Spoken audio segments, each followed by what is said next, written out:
Hi students, देखिए इस video में हम देखेंगे जो चैप्टर का नाम है वो तो है मानव स्वास्थ्य और रोग। लेकिन जो जिस रोग के बारे में हम पढ़ेंगे, दो रोग यहाँ पर है इसमें दिया गया है। पहला नंबर हाथी पाँव और दूसरा कुकुर खांसी या इसी को काली खांसी कहा जाता है।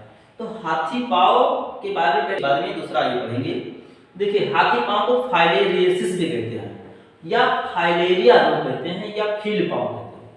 चाहे हाथी पाँव कहिए या फाइलेरियसिस कहिए या फाइलेरिया या फील्ड पाँव, ये सब का मतलब एक ही है।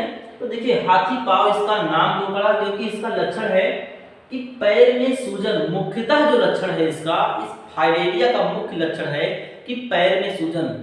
अन्य अंगों में भी सूजन हो सकते हैं, लेकिन मुख्य लक्षण जो है वो पैर में सूजन है।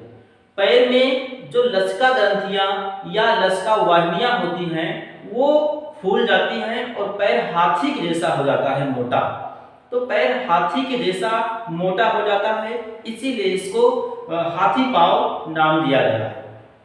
अन्य अंगों में भी सूजन हो सकता है, दर्द रहेगा, खुजलाहट होगा और साथ ही साथ बुखार भी रहेगा। ये सब फाइलेरिया का लक्षण है। देखिए फाइलेरिया का जो रोग जनक है, जिस कारण से फाइलेरिया रोग होता है, इसका रोग जनक फाइलेरिया कृमि कहते हैं, जिसको ये बुचरेरिया बैंक्रोफेटाई और बुचरेरिया मलाई। ये बुचरेरिया एस्के हेलमिंथीज संघ का जीव है या एस्के हेलमिंथीज को अब निमेटोडा कहा जाता है। तो निमेटोडा में आने वाला ये जीव है बुचरेरिया बैंक्रोफेटाई और बुचरेरिया मलाई।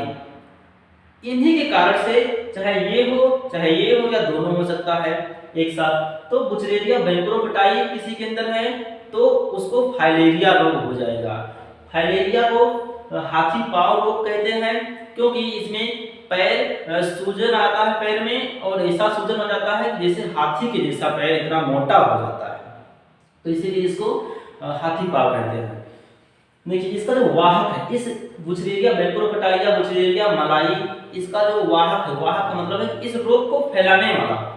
इस रोग को फैलाने वाला जो वाहक है मादा क्यूलेक्स मच्छर। तो देखो मादा क्यूलेक्स मच्छर के काटने से ही फाइलेरिया होता है। अच्छा देखो मलेरिया इसके पहले पढ़े हो, मलेरिया प्लाज्मोडियम से होता है, वो मादा एनाफिलीज मच्छर फैलाती है। मलेरिया रोग को मादा एनाफिलीज मच्छर फैलाती है, लेकिन फाइलेरिया रोग को मादा क्यूलेक्स मच्छर फैलाती है। तो ये मच्छर काटने से होता है, तो मच्छर से बचना चाहिए। अगर मच्छर से कोई बचा रहेगा तो फाइलेरिया उसको नहीं होगा या मलेरिया नहीं होगा। अब देखो बचाव क्या है कि मच्छरों के काटने से बचना चाहिए। मच्छरों को काटने से बचना चाहिए, यानी कि मच्छर ऐसा ना हो कि जितने ज्यादा मच्छर काटेंगे हो सकता है उसी में कोई ये वाला हो, मादा क्यूलेक्स मच्छर हो और उसके अंदर अगर फाइलेरिया का कृमि है, फाइलेरिया कृमि यानी कि बुचरेरिया बैंक्रोफेटाई या बुचरेरिया मलाई, इसका लार्वा जिसको कहते हैं माइक्रोफाइलेरियाई, तो अगर वो लार्वा उस मच्छर के अंदर है तो जिस भी स्वस्थ व्यक्ति को काटेगा तो उसके अंदर ये चला जाएगा, और जब उसके अंदर चला जाएगा तो अपनी संख्या बढ़ाएगा तो बीमार कर देगा, फिर ये बीमारी हो जाएगी। तो मच्छरों के काटने से बचना चाहिए और घरों के आसपास साफ सफाई रखनी चाहिए। देखिए जहां भी गंदगी रहेगा वहां मच्छर रहेंगे। मच्छर के जीवन चक्र में पानी आवश्यक है। जहां भी कहीं पानी है, घर के आसपास कहीं पानी इकट्ठा हो रहा है, नाली है उसमें पानी इकट्ठा हो रहा है, तो वहां पर मच्छर पनपते हैं, अपनी संख्या वहां पर बढ़ाते हैं और इसके जो अंडे बच्चे लार्वा होते हैं मच्छर के, वो पानी ही आवश्यक है या कहीं कूड़ा करकट है, नमी वाला स्थान है, तो वहां पर मच्छर ग्रो करता है, उनकी संख्या बढ़ता है। अगर कहीं पर घर में कूड़ा करकट इकट्ठा ना हो, साफ सफाई रखनी चाहिए या घरों में डीडीटी, डीएचसी ये कीटनाशक दवा है इनका छिड़काव कर देना चाहिए समय समय पर। तो इससे क्या होता है कि जितने भी अंडे बच्चे हैं वो सब मर जाएंगे, लार्वा अंडे वगैरह सब नष्ट हो जाएंगे, तो जिससे मच्छर की संख्या नहीं बढ़ पाएगी, तो ये बीमारी नहीं फैलेगा। खिड़की रोशनदान में जाली लगवानी चाहिए। देखिए घर में जो भी खिड़की है या रोशनदान खुला हुआ है उसमें जाली लगवा देना चाहिए, महीन वाला जाली लगवा देना चाहिए, क्योंकि जब जाली लगा रहेगा तो मच्छर घर में प्रवेश नहीं कर पाएंगे। और सोते समय मच्छरदानी का प्रयोग करना चाहिए। मच्छरदानी का प्रयोग करने से आपको मच्छर के काटने से बच सकते हैं। और जब मच्छरदानी का प्रयोग रहेगा, आप मच्छरदानी लगाए रहेंगे तो मच्छर के काटने से बचे रहेंगे। तो जब मच्छर नहीं काटेगा तो मच्छर से जितने सारे रोग होते हैं, चाहे डेंगू हो, चाहे चिकनगुनिया हो, या फिर मलेरिया, फाइलेरिया, तो ये सब बीमारी से आप बच सकते हैं। तो मच्छरदानी लगाकर सोना चाहिए। मच्छरदानी लगाकर सोने से आपको जितने भी मच्छर से फैलने वाले बीमारी हैं उससे आप बच सकते हो। तो ये भी फाइलेरिया भी मच्छर से फैलने वाला बीमारी है। तो फाइलेरिया से अगर बचना है तो मच्छरदानी लगा के सो। मच्छरों पर नियंत्रण, यानी कि घर के आसपास कूड़ा कचरा इकट्ठा ना हो। ये था फाइलेरिया। फाइलेरिया यानी कि जिसको हाथी पाँव भी कहते हैं, क्योंकि इसमें पैर, मुख्यतः पैर, मुख्य लक्षण है कि मुख्यतः पैर ही सूजता है। इसमें जो लसका वाहिनियाँ या लसका ग्रंथियाँ होती हैं वो सब उसमें जाकर ये इसकी कृमि बुस्टेरिया बैंक्रोफिटाई जाकर उसमें इकट्ठा हो जाता है, स्टोर हो जाता है और उसको ब्लॉक कर देता है। फिर सूजन आ जाता है हम ग्रंथियों में। तो सूजन आने के फलस्वरूप पैर फूल जाता है। साथ ही साथ अन्य जननांग भी फूल सकते हैं, सूजन आ सकता है, खुजलाहट होगी। तो ये सब इसके लक्षण हैं। और बचने के लिए मच्छर से बचिए। आपको फाइलेरिया से बचना है तो मच्छर से बचिए। इसके बाद हम पढ़ेंगे, देखिए, कुकुर खांसी या इसी को काली खांसी भी कहते हैं। चाहे कुकुर खांसी कहो या काली खांसी कहो, ये मुख्यतः छोटे बच्चों में होता है। ये रोग प्रायः छोटे बच्चों में होता है, क्योंकि जो बड़े होते हैं उनके अंदर इम्यूनिटी होती है, इम्यूनिटी उनकी ज़्यादा होती है और फिर ये रोग बड़े में कम प्रभावी होता है। लेकिन मुख्यतः जो होता है प्रायः ये छोटे बच्चों में ही ज़्यादा प्रभावी होता है, छोटे बच्चों में होता है। देखो, रोग जनक क्या है, यानी कि कुकुर खांसी किससे होता है? तो एक बैक्टीरिया है जिसका नाम है बोरीडिटेला पेस्टिस। ये बैक्टीरिया है, बैक्टीरिया का नाम है बोरीडिटेला पेस्टिस बैक्टीरिया है।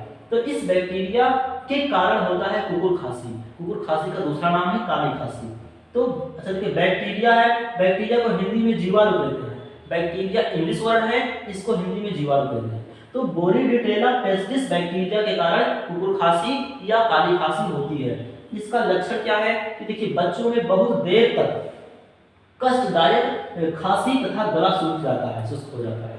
देखिए, अगर किसी बच्चे को ये हो गया कुकुर खांसी या काली खांसी, तो लगातार खांसी, देर तक खांसी आएगा, उसका गला भी शुष्क हो जाएगा, सूख जाएगा। तो ये उसका लक्षण है, लगातार खांसी आना कुकुर खांसी हो सकता है, ये इसका लक्षण है। अब रोकथाम एवं उपचार, अर्थात किसी बच्चे को कुकुर खांसी या काली खांसी हो गया है तो रोकथाम का मतलब है कि क्या करें कि ये बीमारी ना हो, और उपचार का मतलब है कि बीमारी हो जाए उसके बाद क्या उपचार करें, क्या कौन सा दवा करें, क्या किया जाए कि बीमारी हो जाए। तो रोकथाम और उपचार में देखते हैं। पहला नंबर है कि बच्चों को भीड़ भाड़ से दूर रखना चाहिए। बच्चे को भीड़ भाड़ वाले स्थान में बिल्कुल नहीं ले जाना चाहिए।